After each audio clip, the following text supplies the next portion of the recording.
When I was a kid, I used to always look at things and wonder, how can I build that in Lego? And the one thing I probably did it the most with was my house. But that was always too big of a project, and I was a pretty shit builder. Fast forward to early 2022, when I bought and moved into my own apartment. As we were fixing up the kitchen, and by we, I mean my parents, I just kinda sat there and watched, I noticed that if I was to build the kitchen out of Lego, the masonry bricks would be perfect for the subway tile backsplash. So after that, I spent some time rebuilding and designing my apartment in Stud.io, trying to capture as many details as I could, while making sure that every brick I used was available in the colors I needed. And now finally, after going through all my pieces and ordering from Lego Shop at Home, I have finished my apartment build.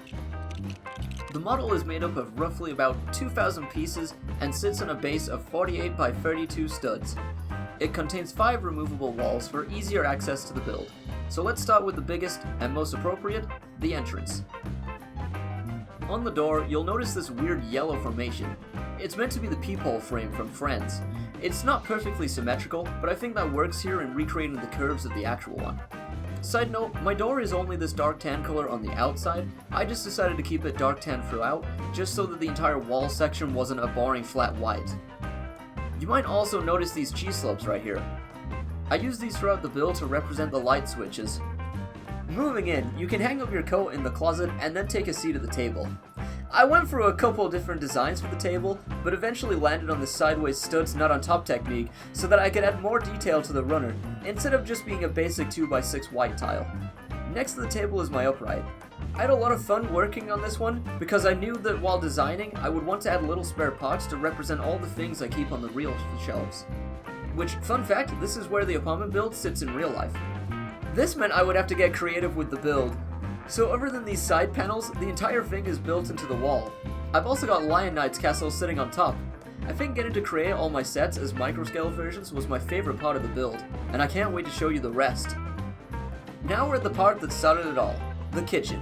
I think this might be the most accurate part of the entire build, and it's definitely what I'm most proud of. None of the cupboards or utilities open unfortunately, but at least they're all there. And with how small the space is, I'm quite happy with how I was able to represent my toaster, microwave, Tassimo, and Alexa with so few pieces, but still make them look accurate, or at least in my opinion they are. Next, we'll take a look at another removable wall, this time for the living room. I love these new 1x2 half circle with jumper pieces, as they allowed me to get the supports under the shelves without looking too bulky. In the original design, I used cheese slopes, but these work a lot better. I used 1x1 tiles to represent the photos I keep on the lower shelf. On the second shelf is my Micro Titanic build. Again, another set rebuild that I'm quite proud of. Continuing into the living room, the next thing to see would be the entertainment center. Again, unfortunately the cabinets don't open, but I am very happy with the PS5 build. I used a handle for the TV stand, and I'm pretty sure I'm not the first person to use that, but it does work really well. The coffee table is the only thing I'm not super fond of in the build. I think it still gets the point across and you know what it is, but it for sure could have been bigger, and I wish it could have been flat on top instead of curved. Pretty happy I managed to represent the massive Millennium Falcon in a single C-clip though. Other than that, I think the couch is pretty spot on. Before heading into the more detailed rooms, I think we'll quickly go through the laundry room and bathroom. So let's take off the next removable wall. The laundry room is the most inaccurate out of the entire build, but that's because I designed this in Stud.io before changing things last summer. The yellow bin lid is still there though. Onto the bathroom, this place is pretty tight, but I still managed to get everything I wanted in here. You might notice this Technic 1x2 with holes. I promise I don't live in the ghetto, but I use these bricks to get a pretty cool detail in, which I'll show you in the next room. I use those Technic bricks to attach some of the older ladder pieces, which I use to represent the wire shelves you'd normally find in a closet. It might be an illegal building technique, but oh well, I like it. On the floor under my clothes, I put the Cafe Connor box. This is meant to represent my large box of boxes I keep in the actual closet. The white box with the blue top is meant to be my PS5 box. Let's be like Andrew and come out of the closet. Taking a look at the bed, I'm very proud of this build. I knew I wanted to include the flannel bed sheets, which meant I would have to get creative. 1x1 modified studs on each side aren't available in dark blue, so I had to use the 1x1 Technic bricks, then use the modified bricks again and again to reconnect it, then flip it back around. With this being a sideways build, it meant I had to find a way to connect it to the build, which is not the strongest connection, but it works. And thankfully, the pillows hide it pretty well. The black 2x4 tile above my bed is meant to be my Abbey Road poster, but I guess in the LEGO universe, it's probably with the Beatles. Alright, let's finish this room off by taking a quick look at some of my micro builds. Hogwarts, Concorde, 1989 Batmobile, and the Tumbler. Finally, moving on to the last and my favorite room of the model, the LEGO room.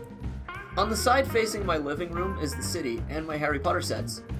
I know the city looks pretty simplistic, but trying to have these all connected and stay sturdy was a huge challenge. I had to use so many crazy building techniques. Thankfully, the back of my couch and the New York picture hide most of it.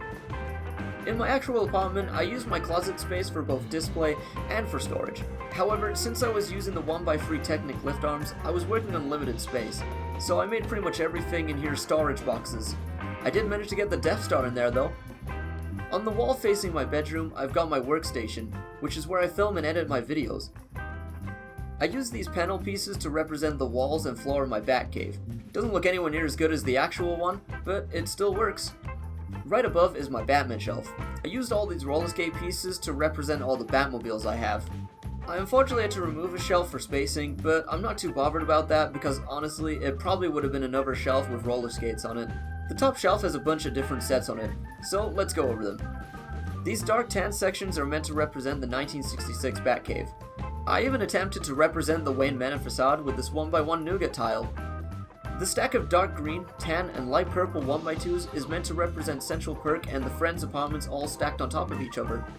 These bracket pieces are meant to be the trees in the Stranger Things Upside Down set, which thankfully, since the bracket pieces have a little bit more height than two plates, much like the actual set, it can be flipped over.